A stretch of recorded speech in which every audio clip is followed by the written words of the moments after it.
और मुख्य कार्य यही था वे आने वाले अतिथियों का स्वागत किया जाए। और महाराज युधिष्ठिर आने वालों को से मिल रहे थे, स्वागत में खड़े थे, बैठे थे। धीरे धीरे सब राजा आते गए, वो भी आ गए, वो भी आ गए, सब युधिष्ठिर से मिले, बधाई दी, वो भी सबसे मिले, धन्यवाद कहा। और फिर सब रिश्तेदार मित्र प्यारे थे, कोई किसी से मिल रहा है, कोई किसी से मिल रहा है, सब ये चल रहा था। एक इंतजार थी, श्री कृष्ण नहीं आए, ये इंतजार थी। आते होंगे, आएंगे जरूर, ये नहीं हो सकता ना आए। और ऐसे में कुछ देर के बाद एक रथ महल के सामने आकर के रुका। ये श्री कृष्ण का रथ था। जैसे वो आए, सब गए उन्हें लेने के लिए। पांडव युधिष्ठिर महाराज अपने स्थान पर थे, वो नीचे उतरे, श्री कृष्ण आगे के लिए कदम बढ़ाया तो युधिष्ठिर खड़े हो गए। वे आए, गले मिले आपस में, जैसा उस समय का लोक व्यवहार था। बहुत खुशी हुई और उनको सिंहासन पर बैठाया।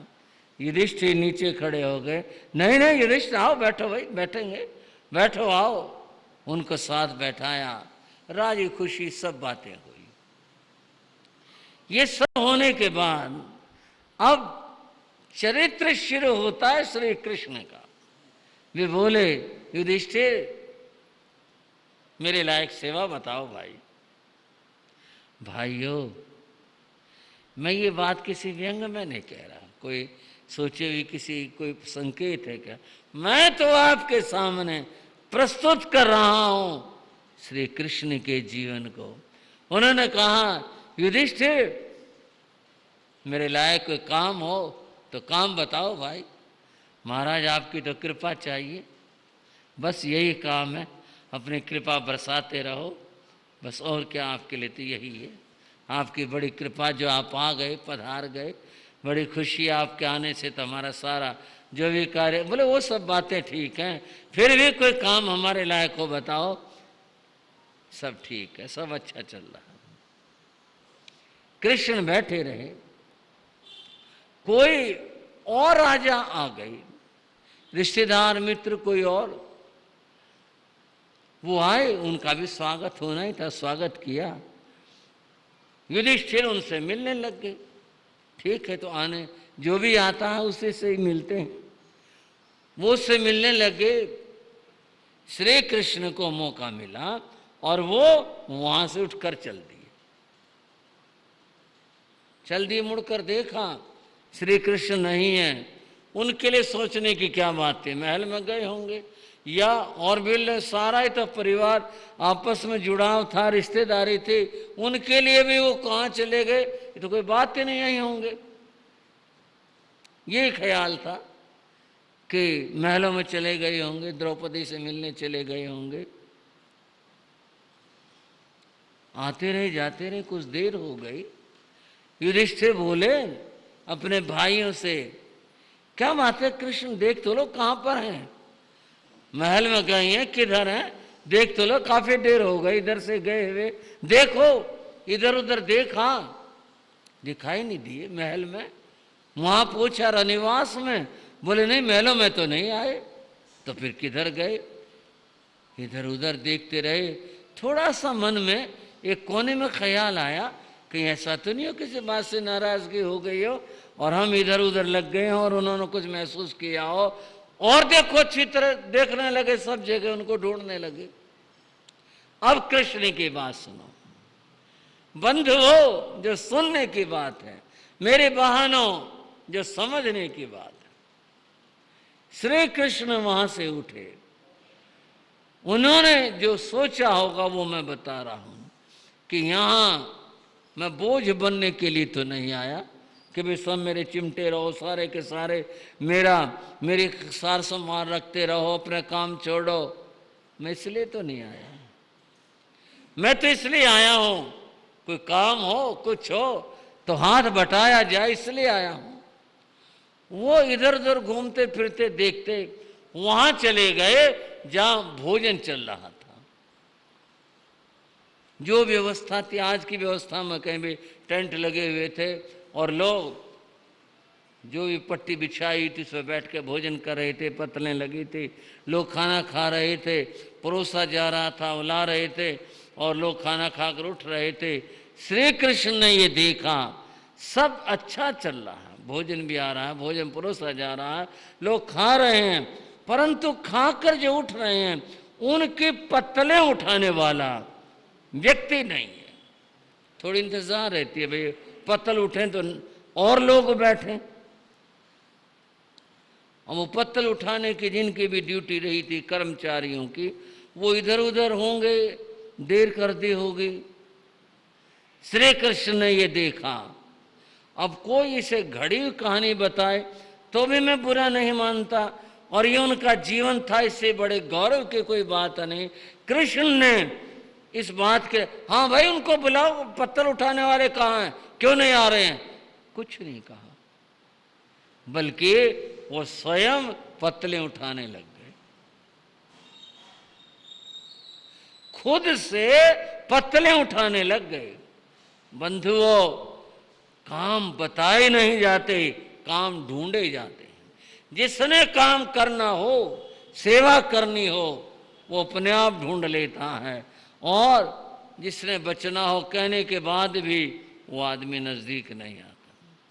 उन्होंने अपना काम ढूंढ लिया, उन्होंने तो पत्तलें उठाने शुरू कर दी, जहाँ डालनी थी वहां डाली, दूसरी पंक्ति उठ गई उसकी पत्तलें उठाकर डालनी शुरू कर दी, और बैठे हुए खाना खाने वालों ने ये नहीं पहचाना ये कृष्ण है।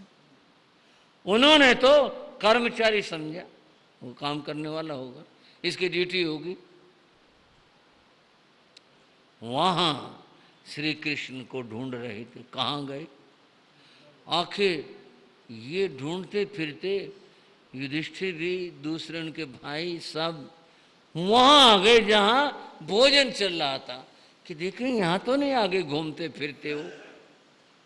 वहां आए, कृष्ण अपने आनंद में पत्तलें उठा रहे थे। उन्होंने देखा ये क्या, अरे गजब हो गया। वो सब लोग दौड़े और जाकर कृष्ण को रोका, महाराज भगवान आप ये क्या कर रहे हो। उन्होंने देखा, हाँ क्या बात, ये आप क्या करने लग रहे हो, क्यों क्या बात होगी, आप और ये काम करोगे, हम किसके लिए, कोई बात नहीं तुम भी कर लो, तो पत्तलें उठानी थी इसलिए मेरे को ये काम लगा कि भाई जहाँ ज़रूरत है आदमी की तो मैं उठाने लग गया। युधिष्ठिर पाँव को हाथ लगाए, इसमें पाँव को हाथ लगाने की क्या ज़रूरत है, मैं तो कह रहा हूँ और भी हैं पंक्तियों के पत्तलें, तुम भी उठाओ, चलो उठाते हैं। कर्मचारी नहीं होगा, वो नहीं है तो चलो अपन काम करते हैं। सब हैरान रह गए, क्षमा मांगने लगे, और वहाँ उनको रहने कौन देता, पकड़ करके ले गए, चलो आप, यहाँ तो और बहुत है काम करने वाले, और वहाँ ले गए उनको। अब थोड़ा सा रुक करके सोचो, ये जो कृष्ण ने किया ये सेवा का कार्य था, किसी ने कहा नहीं था, उन्होंने अपने आप ढूंढा और अपने आप कार्य में लग गई। और मैं अभी कह रहा था, जिनको कुछ काम करना होता है उनको बताने की जरूरत नहीं होती, वो तो अपने आप ढूंढ लेते हैं कि भाई ये काम है और ये काम करना है। श्री कृष्ण पत्तलें उठा करके एक आदर्श दुनिया को देकर गए और दुनिया को दिया, और वो क्या आदर्श दिया, वो यह काम छूटा नहीं होता। भाइयों, श्रावक श्राविकाओं, काम को छूटा मत समझो, ये तो सेवा है, किसी से की जा सकती हो तो कर लो, नहीं की जा सकती हो, नहीं मन है तो ठीक है, जिसके मन के अंदर सेवा के लिए स्थान है वो तो कर ही लेता है, करता ही है। कितना बड़ा आदर्श है कि वहां उन्होंने उस कार्य में हाथ बटाया और सेवा की। और मैं अभी कह रहा था कि मैं कोई व्यंग की बात नहीं कह रहा, मैं थोड़ी सी बात समझने के लिए कह रहा हूँ। श्री कृष्ण वहाँ गए थे, जाने का काम तो आज के आदमी का भी पड़ता है। किसी के विवाह का कार्यक्रम हो, किसी के गृह प्रवेश का कार्यक्रम हो, कोई और खुशी का मौका हो, आपके रिश्तेदार आपको बुलाते हैं, आप अपने रिश्तेदारों को बुलाते हैं। बुलाना करना ये तो लगा हुआ है, कहीं भी कल्पना करते हैं। कोई व्यक्ति गया ऐसे मौके के ऊपर और वहाँ उदाहरण के लिए एक कुर्सी कम पड़ जाए और 2 मिनट में कुर्सी आ रही है, अगर आदमी को खड़ा रहना पड़ जाए फिर क्या होगा भाइयों? यही इंतजाम है। लोगों के बुला बुला कर यूं बेइज्जती करते हो, तुम्हारे पास कुर्सी तक में नहीं। भाइयों होते ऐसे, कई मुंह फट कह देते हैं, सामने नहीं तो बराबर में कहेंगे, पीछे से कहेंगे। क्या था? कुछ नहीं इंतजाम था, बैठने की जगह भी नहीं थी। तो वहां जो आप गए, आपसे मतलब व्यक्ति जो गया वो किस लिए गया? अपने रिश्तेदारों की, मित्रों की, उनकी इज्जत बढ़ाने के लिए गए या गिराने के लिए गए? सोचने की बात है। यह है कृष्ण के जीवन से कुछ सीखो। वो पत्तले उठाकर भी आनंदित हैं, और यहां कोई जरा सी कमी रह जाए वो सहन नहीं होती, बर्दाश्त ही नहीं होती। कोई चीज अगर आपके मन के पसंद ना मिली, ना हुई, क्या बना रखा था? कुछ नहीं। जरा सा किसी चीज में नमक कम रह जाए, पता नहीं कितने साल तक गाते रहेंगे। क्या बना रखा था? नमक तक तो पाया भी नहीं उनके। मैं कुछ गलत तो नहीं कह रहा भाइयों, लोग हैं ऐसे, मेरी बहनों हैं ऐसे, जो दूसरे के कार्य में कमियां निकालते रहते। क्या कर रखा था? क्या इंतजाम था? क्या बना रखा था? हमें ऐसा नहीं बनना है। हमें कृष्ण के आदर्श जीवन से ये बात सीखनी है। ये मत, ऐसा मत बनो, किसी की कमियां निकाल कर उसको नीचे मत गिराओ, उसके साथी सहयोगी बनो। होना तो यह चाहिए, कोई कहीं अगर आदमी कम पड़ रहा है, दौड़कर खुद हाथ बटाएं और खुद आगे जाकर काम करवाएं। ये तो हुई शोभा की बात। व्यक्ति भी कहेगा, मैं हमारे फलाने रिश्तेदार आए थे, फलाने मित्र आए थे, मैं बहुत काम करवाया उन्होंने, हमने तो मना भी किया उनको, फिर भी लगे रहे। एक तो ये बात, और एक यह है कि हम कमियां निकाल कर चले आए। बंधुओं ऐसा जीवन मत अपनाओ। सेवा धर्म है। क्या है भाइयों? सेवा धर्म है। इस सेवा को धर्म मान करके करो। और सेवा कोई एक जगह की नहीं, माता पिता की सेवा ये भी उतनी लाभदायक, उतनी क्या सबसे बड़ी सेवा है। परिवार में सेवा, पड़ोस में सेवा, समाज में सेवा, देश की सेवा। जो सेवा को धर्म मान लेता है उसको जहां भी अवसर मिलता है, कहीं भी वो देखता है कि यह जरूरत है, अपने आप को वह प्रस्तुत करता है। समझो उसने सेवा के धर्म को अपनाया। और मैं कहूंगा उसने, भगवान महावीर ने अपनी भाषा में कहा और कृष्ण ने अपनी भाषा में कहा, महापुरुषों ने जो कहा उसने सही समझ लिया और वो सही मानों में भगत हो गया, जिसने इन शिक्षाओं को अपने जीवन के अंदर उतारा। वो है व्यक्ति अपने जीवन को ऊंचा उठा रहा है, जिसने ऐसा किया है। और बंधुओं, जीवन के अंदर शिक्षा कोई उतारी नहीं तो फिर तो बस जो भी कुछ है वो सब कहने का है, आचरण का तो बना ही नहीं। आचरण का तब बनेगा जब उसको जीवन के अंदर उतारेंगे। कृष्ण के जीवन की बड़ी मधुर कथाएं मैं तो देखा करता हूं। थोड़ा सा गुरु कृपा से काम भी पड़ा, 2 अक्षर पढ़ने का, थोड़ा सा लिखने का भी। मैंने देखा हर महापुरुष के जीवन के अंदर कितनी बड़ी बड़ी बातें, कितनी बड़ी शिक्षाएं हैं।